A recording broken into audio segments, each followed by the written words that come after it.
Alright boys, welcome back to the channel.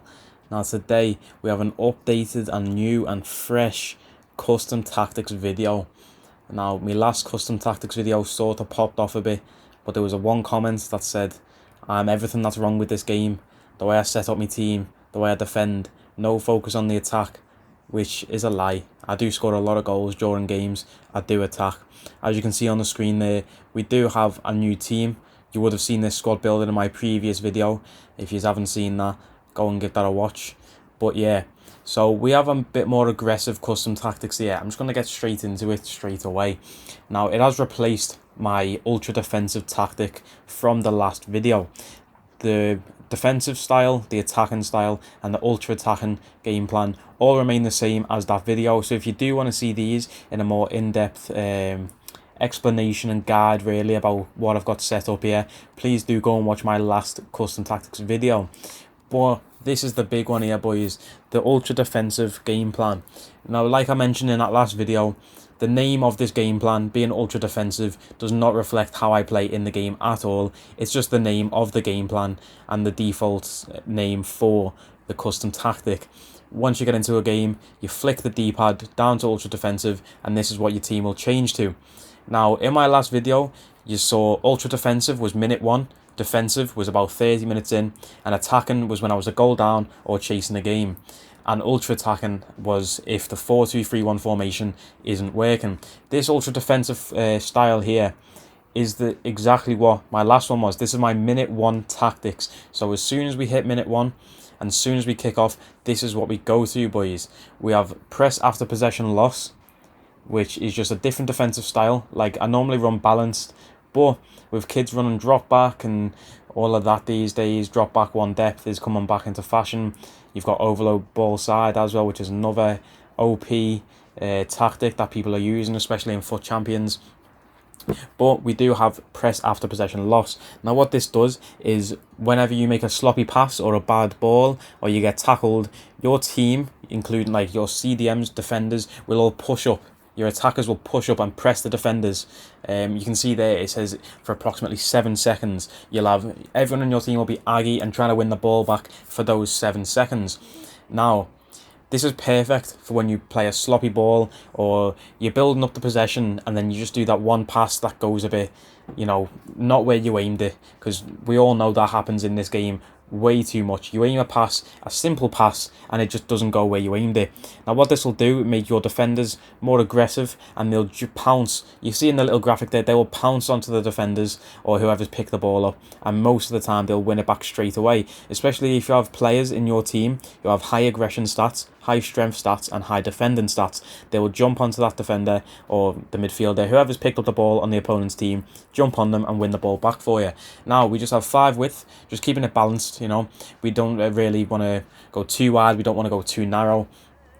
The depth is 2 bars. Now, the kid who watched my last custom tactics video and commented on it, you're probably going to have a problem with this, mate, if you're watching this video again, because we're on 2 depth. Now, the thing is with the depth is that when you lose the ball, having a low depth just gives your team time to compose themselves and drop back. Not that we want to drop back and play the defensive style drop back, because if you play the defensive style of drop back, you are an absolute scumbag, and I do not like you, yeah, and I will punch you up if I see you in real life if you play drop back. But yeah, we have press after possession loss for there, 2 depth. Now what this does is when you lose the ball, your defenders will drop back, but with the press after possession loss, they'll jump onto the defenders, like I've already mentioned. So you lose the ball, everyone pushes up for those 7 seconds, and then if you don't manage to win the ball back, because everyone's pushed up, they can just play like a long ball or play quick tiki-taka football around your pressing players, and then they might just be through on goal. If you have a high depth, then your defensive line is going to be way out of position once you lose the ball and everyone presses. You're going to be way out of position and easily get counter-attacked. That's why we keep a low depth, boys, because it just keeps some, like, a line really in the back of the with your team. With the low depth, the defenders will be sitting so deep that 7 seconds of press won't really matter to them if you lose the ball against, say, the opponent's defenders or their CDMs. It will make your CDMs push up to a nice position to win the ball back, but your defenders will stay nice and in line and in a good position to win the ball back if the ball gets played forward. Now, the offensive style, we do have fast build-up, because what this does is it makes your players make runs as soon as you win the ball back. You see it on the graphic there again. Your players will start running as soon as you get that ball back. Now, with the press after possession loss, like I've already mentioned a million times already, I'm sure you're getting bored of hearing me say it, because I'm getting bored of hearing myself say it. You lose the ball, your defenders will press. You win that ball back then, and everyone's already aggy because they've just pounced on the defenders. And now what they'll do, as soon as you win the ball back, they'll make quick darting runs in behind those defenders who you've just nicked the ball off with that fast build-up offensive style, and then you'll be able to play quick little passes yourself and get in behind the defenders who are probably out of position if you've just won the ball back off them after pressing them. We keep 5 width again. Like I say, you don't want to go too wide, too short. 7 players in box, 7 bars for the players in the box there. With the 4-2-3-1 formation, I do go down the wings a lot. I don't like to run down the wings and cross it in. Everybody who knows me knows how much I hate crossing on this game and hate headers, because EA have absolutely broken headers and crossing on this game. Practically impossible to score from. But yeah, we keep this nice and high, because when we do get it down the line, we do want those players in the box for when we cut inside and we can square it across to someone on the edge or just in the 6-yard box. If depending on who your striker is, they'll be there to just poach it and tap the ball into the back of the net.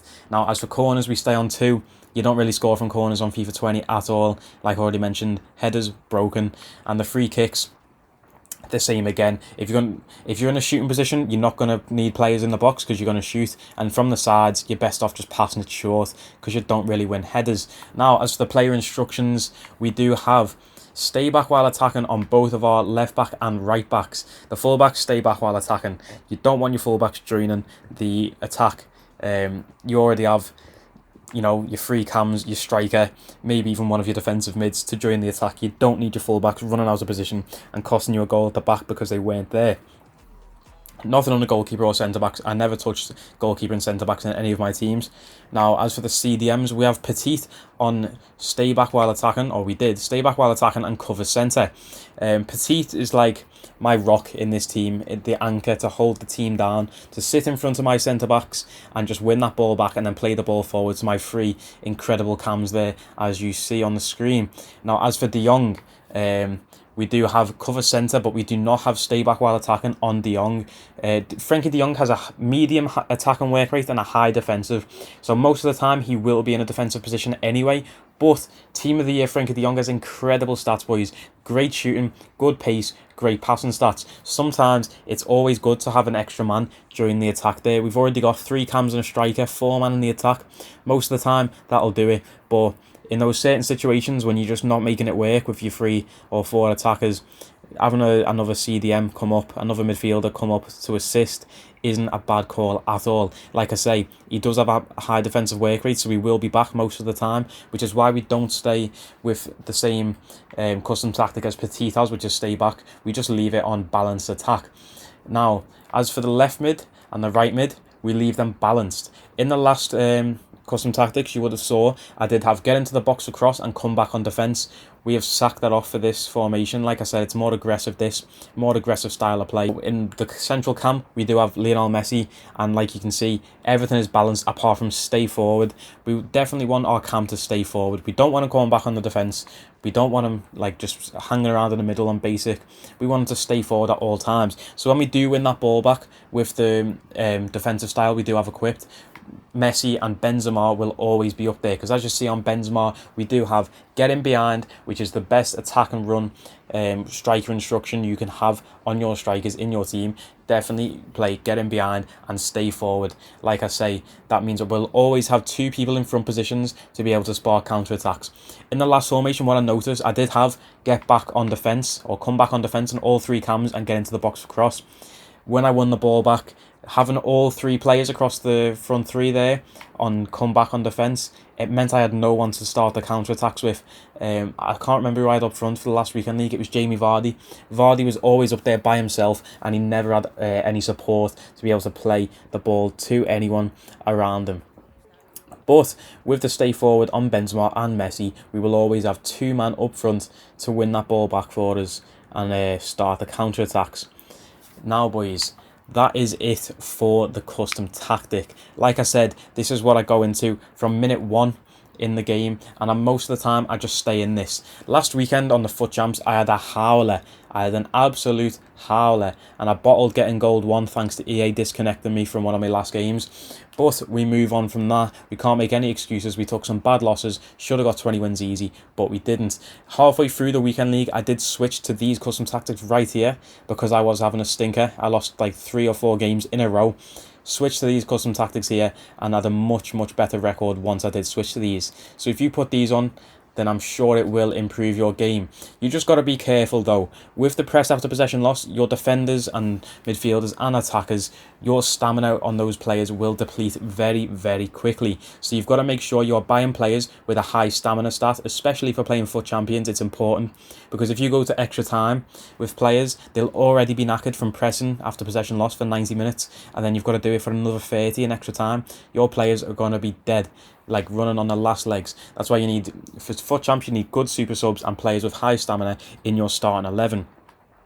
But yeah, boys, that is it for today's video. I hope you can apply these custom tactics and get more wins in FUT Champions. Let me know in the comments down below if they work out for you. And if you've made it this far in the video, thanks very much for watching. Please like, comment, share and subscribe. Show it to your friends. Make your friends get more wins on FIFA as well if they apply these custom tactics. Please comment, share, subscribe, like the video, turn notifications on so you never miss an upload, and I'll catch you in the next one.